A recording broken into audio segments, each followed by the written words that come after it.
You just have to keep going no matter what. You can get all the no's, doesn't mean anything. The yes is going to come when it comes. And I think that that's what you should be thinking about going into a recession. I think we are in one. We'll see if the numbers show that. But I think that with so little demand, I think it's going to be might be a heavy lift to get this back to where we need to be. Well, that's good news to understand, bad news to hear. But that's the way the economy goes. So there are ups and downs. There are always ups and downs. It just depends on how deep and how steep.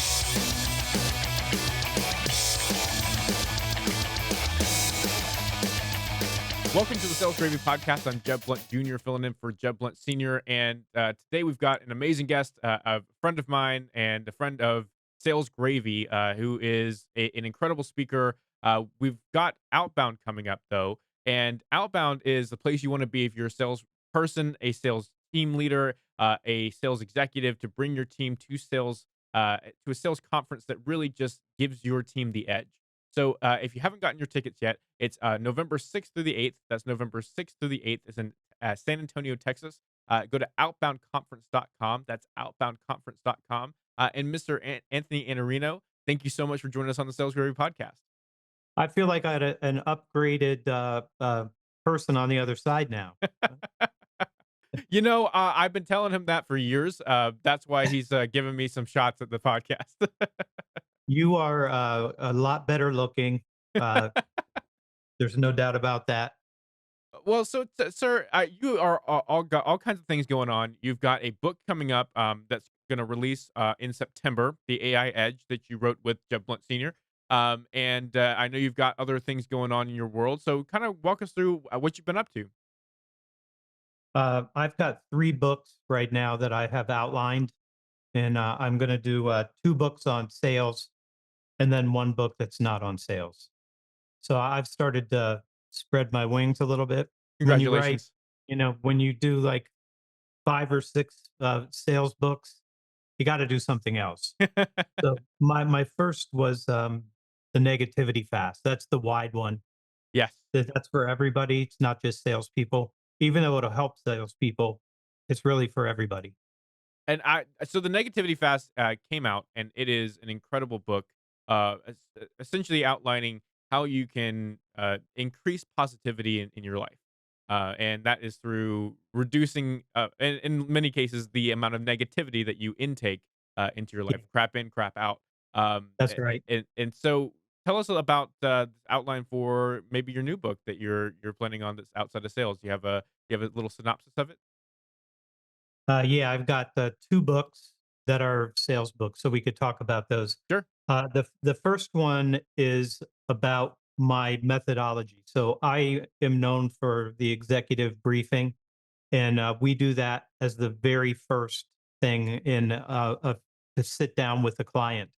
And what we do is we position ourselves as an expert and an authority in the industry, and we share a set of, let's say, insights that are more of a narrative, like what's Mm, going on in the world, and we start to explain why people have the problems that they have.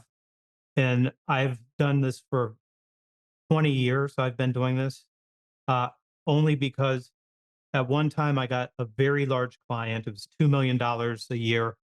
I was about to be fired because our quality was so bad, and I got in an argument with my client, and I said, "You're only letting me pay $9. How much are you paying for people?" And he said, 16. So you want me to get you a $16 person for $9? I don't know how to do that.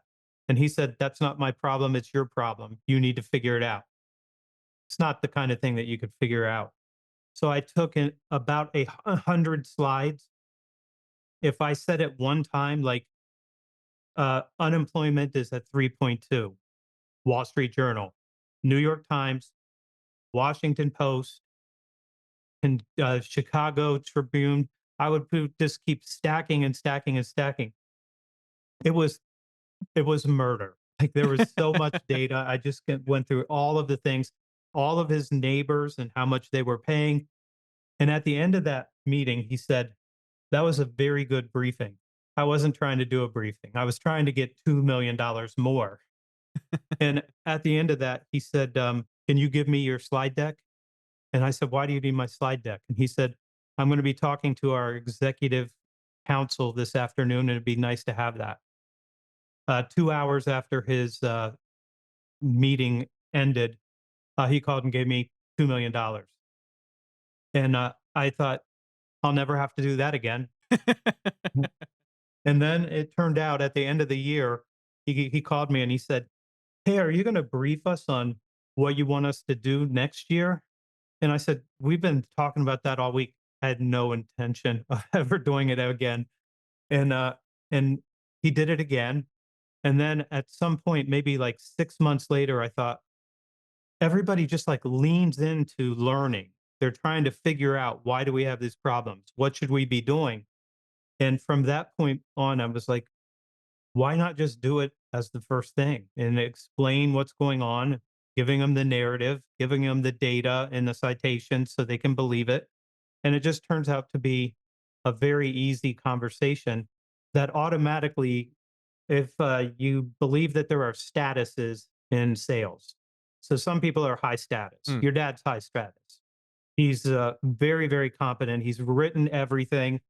It's very easy for him to be like very high status. But then there are other people who don't know anything and they don't have a high enough status. And if you come to something like Outbound and you start to pick up some of these things that we're going to be talking about there, it will help you to elevate your status. So the more competent you are, and the more that you are, excuse me, and the more that you are uh, the person that's leading the client and helping them understand these things, the better you are. gotcha. Question for you: as far as low status, high status, if you are in the low status stratosphere and you're looking to elevate your executive briefing, what are some strategies that you would employ to not immediately get better, but get better incrementally over the next few months? I think the first thing, if you are a salesperson or you're a sales leader or a sales manager, if you don't have people being developed and coached and going through some sort of a significant training like you guys do and like what I do, what some of our other friends do, if you're not doing that, you're falling behind. Mm, There's no doubt in my mind. So if you're low status, you need some development. So whether you go to Sales Gravy, great program, you'll find some of my stuff there. There's a lot of people that do this. You have to figure out like, who do you want to work with, but you should get some development, get some coaching, for sure you need to do some training. And if they don't, I'm going to tell you that you're not going to get better if you keep doing the same thing over and over again. You guys know this better than anybody. If they don't want to make a behavioral change, they're not going to get better results.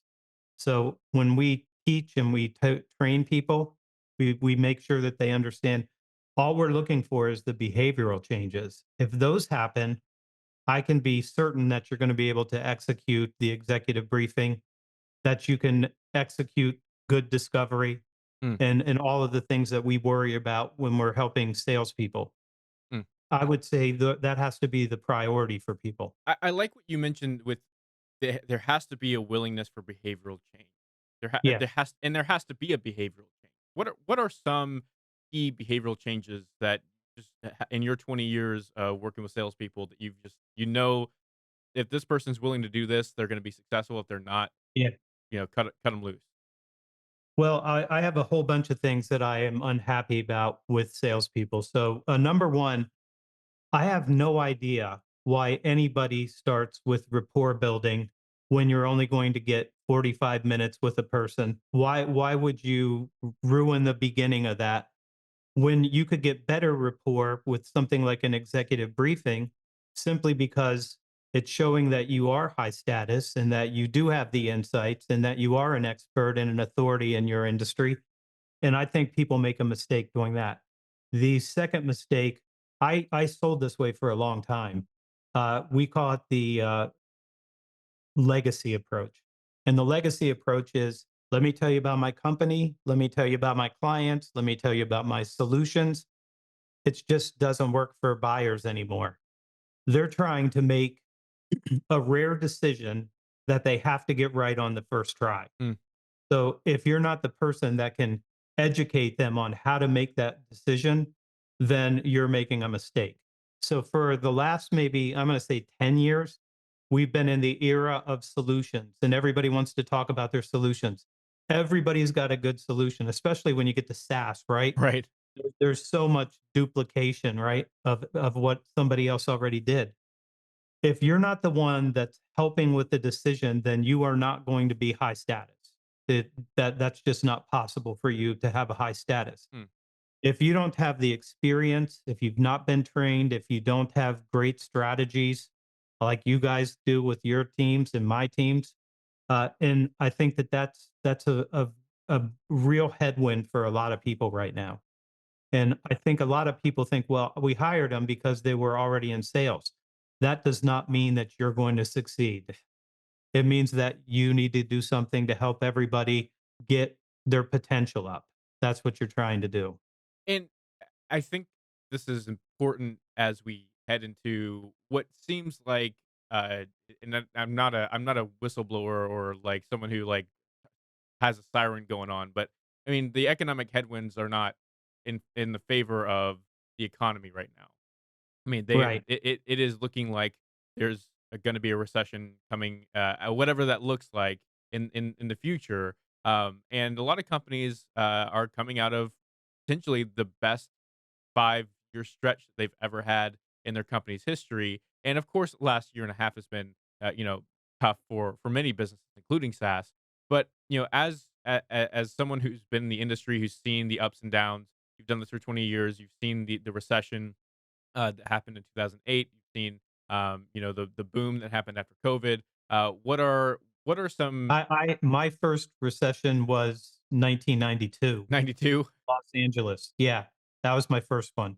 So I you was not responsible for anything, and so I was happy with that one. 2008, I was in charge of everything. That was a very difficult time. I believe that we are in a recession already. I am on the council for the Cleveland Fed, so I sit down with them every quarter, and I do a survey with them every quarter, and I get to see the little dots that say which of these Fed people want to go up or down, and I get to see all that. So I think we're already in the recession. I think Powell's a little bit behind on this, and I expect maybe 40 basis points in September. Mm, I see the money is on a quarter, but I think he knows he's behind. mm. And so So as they ramp up, trying to pump some energy back into the economy, what are some things that salespeople or sales teams, sales leaders need to be paying attention to, as they prepare? this is what I worry most about. People think, well, there's a recession now in the staffing industry. My family has no demand, like no demand at all. And if manufacturers don't need people because they don't have demand, then that business is just not going to do well. And it didn't through this period. But here's what I would tell you. This is what I worry about. There's nobody looking for help right now. There's nobody taking my calls, all this stuff. You can never stop prospecting. You cannot stop. If you say, there's no reason to prospect because nobody's going to give me a meeting. I've seen salespeople do this lots of times through my career. And I think it's a very, very difficult time to get back to doing the things that you need to. And you guys know this better than anybody. So, fanatical prospecting every single day, Mm, not on Monday and Wednesday, every single day. And if you're not doing that, you will miss opportunities because you're not making enough calls. There are always people who are unhappy with their current supplier. There are always people that are looking for better help than what they're getting from their already supplier. So I think that that's what I worry most about. I think you can never stop because if you do, I think you fall behind and you can't make it up. Like if you say, well, I'll do double next week. Well, that doesn't mean you're going to get the meetings. So I worry about that. I, If you are going into this recession, activity is very important. Activity, knowledge, behavioral changes, things that will allow you to get an extra edge over both your competition. And as you have an amazing book called Eat Their Lunch, so go read that. But it's also getting ahead of it's like me and my father, we play golf, and there's a lot of golfers who are in sales. So many of you will get this analogy. You're not playing against anyone else but yourself, and in a lot of cases, sales is fighting against yourself. And if you are like, I don't want to do this, I'm not gonna. No one's picking up the phone. No one's gonna set an appointment with me. If you don't have the every day, I'm gonna go prospect fanatically. It can lead to a lot of problems, especially when the chips are down and Yeah. things aren't booming. Um, I would tell you in my experience, in many, many years, there's a lot of people that just give up. mm, And you can't give up. You just have to keep going, no matter what. You can get all the no's. Doesn't mean anything. The yes is going to come when it comes, and I think that that's what you should be thinking about going into a recession. I think we are in one. We'll see if the numbers show that, but I think that with so little demand, I think it's going to be might be a heavy lift to get this back to where we need to be. well, that's good news to understand, bad news to hear. But that's the way the economy goes. So there are ups and downs. There are always ups and downs. It just depends on how deep and how steep. We've got some things coming up in November that I know that you are excited about. That will help salespeople gain an edge going into this next part of the year and going into the end of the year, especially. Which is outbound. So, Anthony, tell us a little bit about outbound and why people should come to it. If you want to get a true development conference, this is about development. So instead of doing all keynotes, which we've done for a long time, I think the last time we had one, we probably had like 30 something people walking across the stage. And it's a lot to take in. And it's also hard to manage the content that way. What we're doing now is development. So a lot of this is going to be done on the main floor, which is going to be great. So you're going to have Jeb walking around. You're going to have a whole bunch of us walking around, and we're going to be do it right there. You're going to get a big workbook so that you can put down all of the things that are going to be your behavioral changes.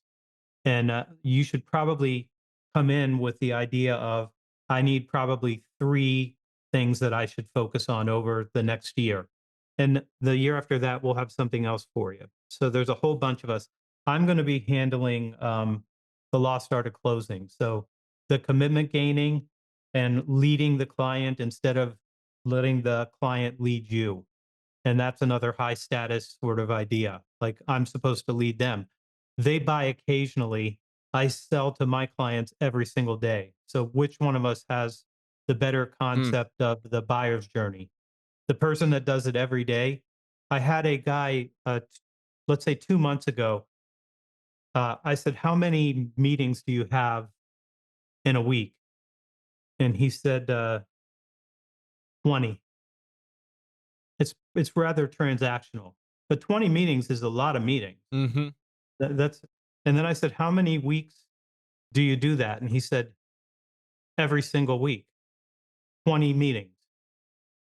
That's crazy. That's 1,000 meetings.